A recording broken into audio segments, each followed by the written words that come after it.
We have with us tonight Steve McNeal, Superintendent of Schools in Beloit. Thank you, Steve.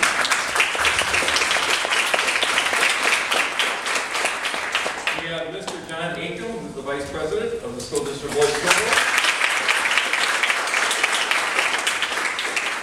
We have Kathy Green, who's a professor at Beloit College.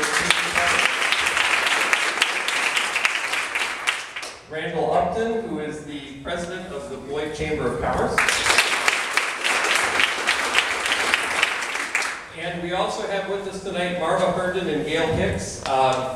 They are currently around the room, but you'll be hearing from them at the conclusion of our panelists. They are with Women Informed, and they are also known as the Grandmothers from Milwaukee. They go around the state speaking on behalf of great public schools in the state of Wisconsin and how we keep them great. We are going to open the night before we get to our panelists with a short video. The video highlights some of the things that have happened in Milwaukee with the voucher program. It also highlights some of the things that are troubling about the special needs vouchers. So we will open with the video and then we'll get started with our panelist presentation.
He wasn't really treated as fairly as I wanted him to be treated. It was whenever he had needs that needed to be met, it came back to, well, if you can't handle it or if we can't do those extra things for him, why don't you just sign him up at Milwaukee Public Schools?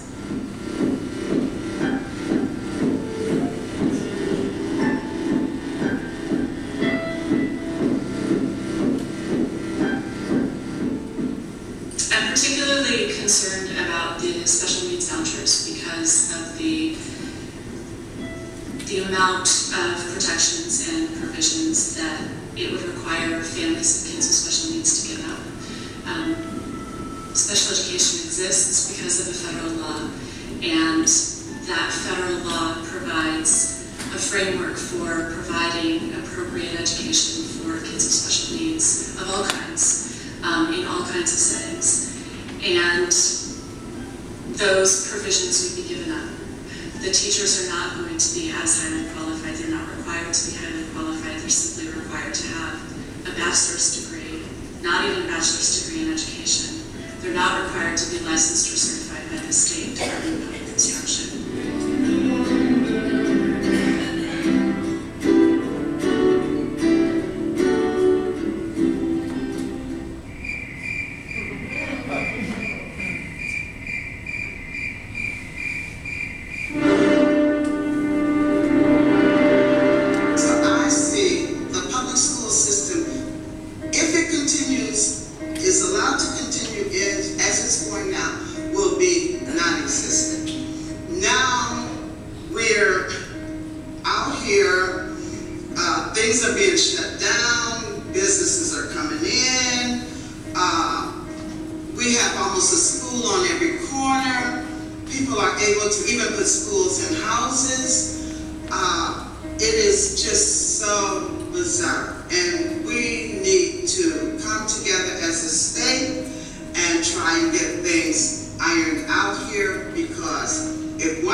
All right, we are going to open the night with our panelists, and I would first like to introduce to you Mr. Steve McNeal, Superintendent of Beloit Public Schools.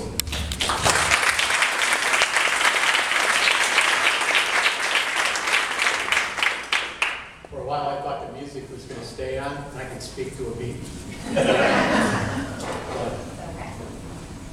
Thanks for coming. I think it's an important night for us in Beloit, and I really appreciate seeing a great show up of people to come out and say no to vouchers and say yes to public education and yes to Beloit School District.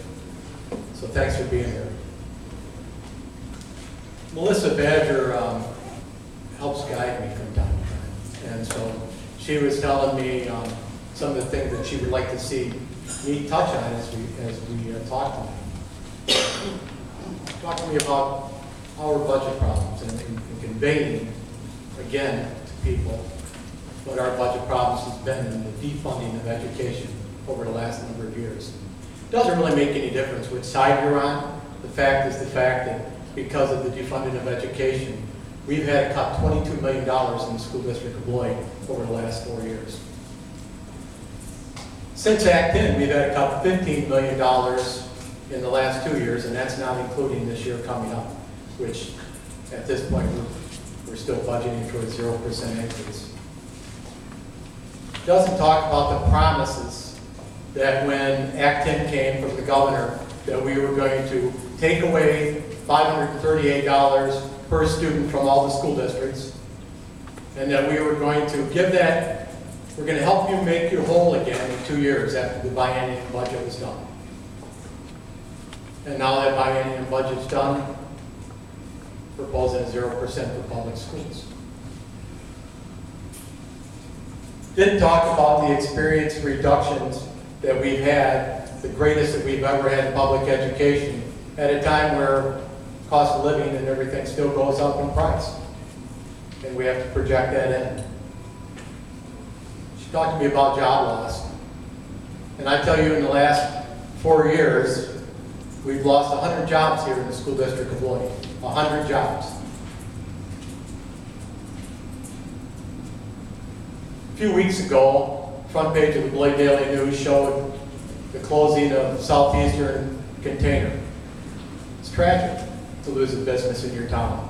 And we felt bad, like we all do in this community, whenever we lose a partner.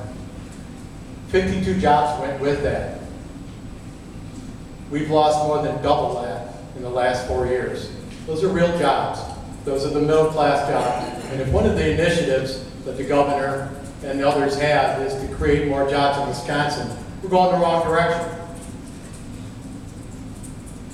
Melissa asked me also to talk about the choices we have in our school district. We have an amazing school district, and I'm extremely proud of the School District of Beloit. We're the poorest district in the state of Wisconsin. What I mean by that is, per student property value, we're about $200,000 to each student. That might sound, if you're unfamiliar with that, like a lot of money. Hayward, Wisconsin is around $5 million to one. Okay? And others over by Milwaukee and suburbs, quite high. It's significant on your tax base. And in that poorest district in the state of Wisconsin, we have 22 AP classes at our high school. We have a career tech ed program at our high school that is going to be the best in the state of Wisconsin, and the only career tech ed program where kids can drop off, get 1 year of their college career technical school college done right there at Beloit Memorial High School, segue right into Black Hawk Tech with the articulated classes and transcripted classes they have, and finish in another year and put our kids out in the job force. And I'm going to tell you, we're doing that in full cooperation with industry and manufacturing, because they are the advisory committees working with us to develop this program. That's the partnership we have in Beloit. We have a culinary arts program that is next to none. You can go down there and our kids prepare the food, they plan the meal, they serve the food, so they have everything from the cooking to the hospitality part of it. And Tony Capicelli, our culinary arts teacher, just emailed me again today and said, got 3 more kids placed in jobs. Machining, we're going to have the best machine shop around because of our connection with local industry. Welding, same kind of thing. RCAA Charter School, we have Beloit Learning Academy as alternative. We're moving to a new technology plan where we're going to have by grade levels placing iPads in each hand of every kid in our school district. There's all SAGE in our primary schools. That means that class sizes of 1 to 18 or 2 to 15 or 2 teachers to 30, 15 each. In every one of ours, we maintain the lowest class sizes anybody could have. So anybody that says the voucher schools will give you lower, it's not true. And then our accomplishments are massive. State model in RTI, state model in coaching teachers. We've been named a model for a wellness clinic that we put together. We have a nationally recognized school for advanced placement. We have nationally recognized school with the advanced placement board and how we conduct business. They just told us that the other day. We have local partnerships, like I said, in industry. Our community said yes to education, yes to public education, and voted for a $70 million referendum to renovate our entire school district.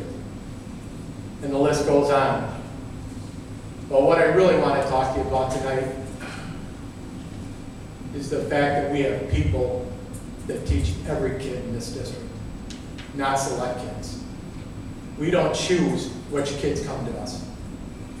And there's a difference between teaching a kid of high poverty and teaching an affluent family. And we have teachers with heart that stay in Beloit and teach in Beloit because they care about Beloit kids and every kid that comes to them. And what I really want you to hear, Representative Boss and others that would dog Beloit, Wisconsin and say those things about equalized aid and how they're aided, is that our American forefathers said free and appropriate education for all. And we all should believe in that kids that live on Wisconsin Avenue and kids that do not have some of the resources that other kids may have in Nicolay, Lake Geneva, Hayward, wherever that may be, those kids deserve the same. And what I really want to say is that over the last few weeks, I've got to watch the heart of our teachers in Beloit, Wisconsin, with two extreme tragedies. The loss of a first grade child, severely handicapped. That nobody in our school district ever said, no, we can't take it. We can't fund that. And our teachers stepping up and bawling and caring for the family and the compassion and the love that they show. That's the heart of a public school. And that's what we have to offer that voucher schools will never offer. Because we care for every one of those kids because they deserve the best.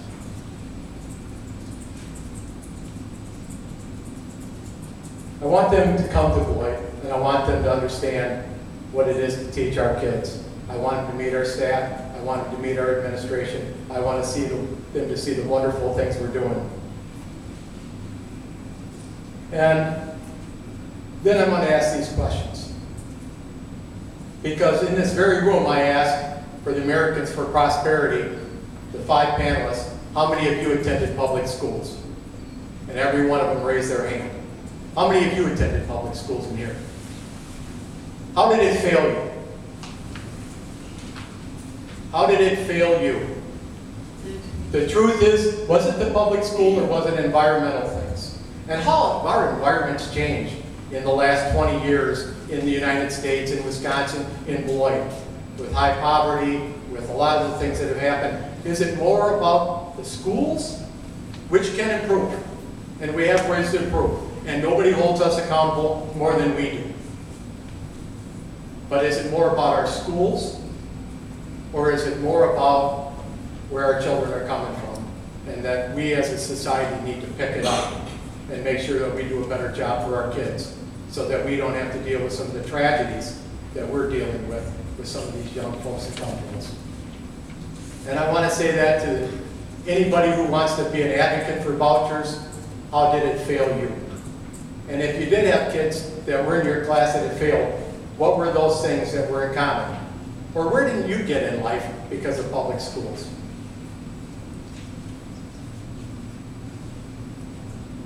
So, in closing, I challenge every one of us to ask that question. And ask that question to your neighbors and ask the question to those people. I asked it to Representative Boss when he was here. I asked him, did you go to public school? How did it fail you? Where did you think it didn't get you that you should have gotten? Because the truth is, the variable isn't necessarily the public school. It's the individuals, it's home environment, and it's all of those things. It's, that great proverb, right? It takes up an entire community. Let's be that community. Thank you.